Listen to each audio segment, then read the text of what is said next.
Jaron Klee is probably the only person in the galaxy who doesn't think the lapsows are totally disgusting.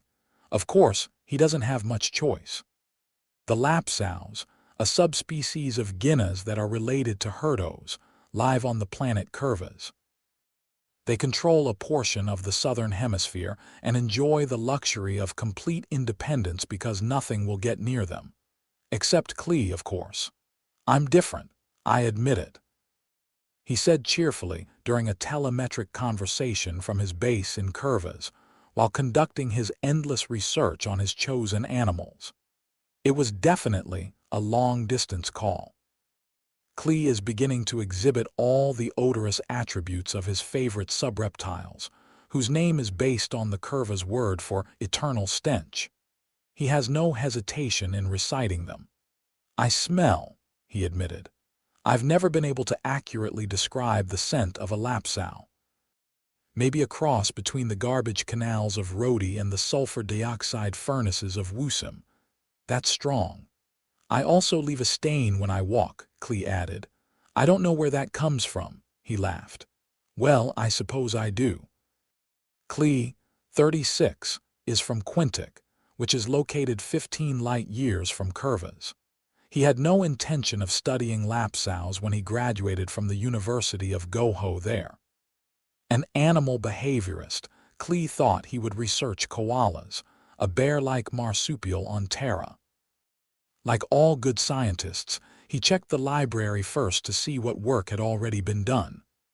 Everything, he reported glumly. Koalas sleep all day. They are cuddly, not dangerous. Do not reek, leave a trail of mucous membrane, are not voracious eaters who consume everything in their path, including rocks or drool, moan or glare in red-eyed anger. In short, they are a scientist's delight and exactly the opposite of the lapsows. The volume of koala research changed Klee's mind. If everyone studied koalas, he said, I wondered what animal no one studied. Lapsows leaped immediately to the senses. Large, hairy creatures, weighing in at 4 to 5 kilos, no one is sure since not even Klee is foolhardy enough to tow a scale into range. Given the lapsow's voracious appetite, they'd probably eat the thing anyway. They control half the continent. If wind currents blow in the wrong direction, residents of Nomiatka at 4,500 kilometers away, the closest Curvas community, quickly evacuate. The aroma is that overpowering. I fainted the first time I got too close, Klee conceded. Nevertheless, he's very defensive about his chosen research project. Any hint of negative comment was met with a quick retort. Klee insisted that the lapsows are simply misunderstood. That's understandable because no one can get close enough for a decent inspection. Except Klee. He spent 3 years convincing repellent manufacturers to sponsor his work and then took a shuttle to Curvas. Inhabitants, gentle, forbearing people, were amused by his interest. They listened patiently to his plans and spent some time trying to convince him to choose a different subject.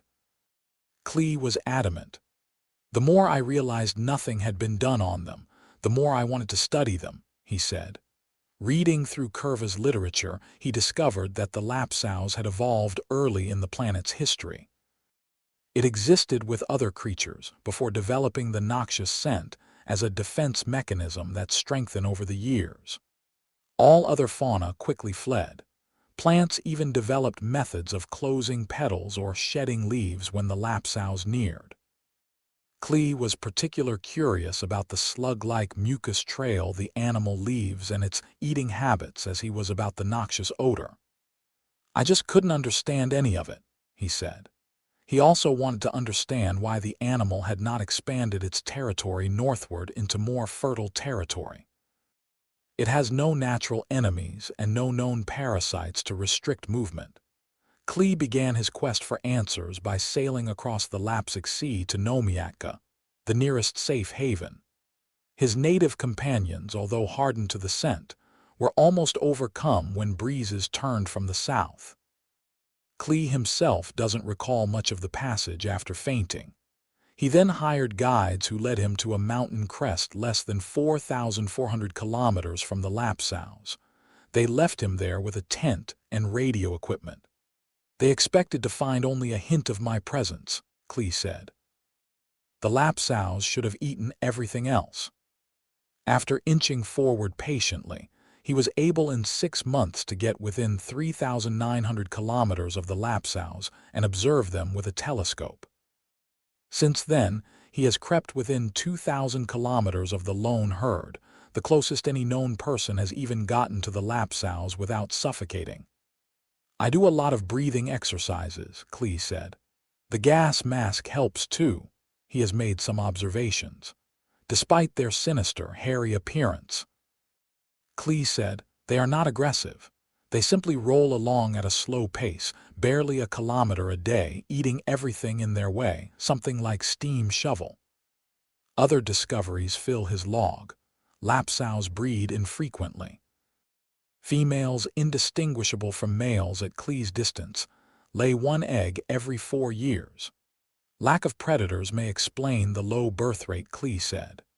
The mucus helps dissolve dust and dirt, although Klee is convinced the Lapsau's dine on small bacteria on the rocks rather than the debris itself. The Lapsau's roll in one direction partway up the Rio Mountains, then back to the other side. They can apparently move in either direction with equal ease. Klee said their range is limited by the high peaks. They were more widespread at one time, he said, but were apparently trapped in this valley. They lack the mobility to climb the mountain range. The young are born fully alert and endowed with all of their parents' abilities. No one cares. The latter point took on more importance when Klee tried to publish his findings. I could have done better with koalas, Klee lamented. To date, no journal has accepted his report after his initial effort, mailed after a long hike back to Nomiatka, and the eventual contamination of 3 post offices. An electronic version of his report fouled the line from Nomiatka to the computer bank in the capital city, Jackwell.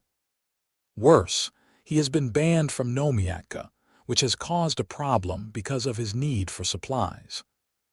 He now pays handsomely for batteries and food to be left 1,000 kilometers from his base camp. That's the closest another living person has been to Klee since he began his research. To get his needed supplies, Klee must trek to the depot, pile everything on a sled and trek back every 6 months. As a result, he expects to spend the rest of his life on curvas. It's not so bad, Klee said. Think what I'm adding to science. Besides, he added, I'm really beginning to like these things. He laughed. Maybe someday they'll rename them after me. Who else?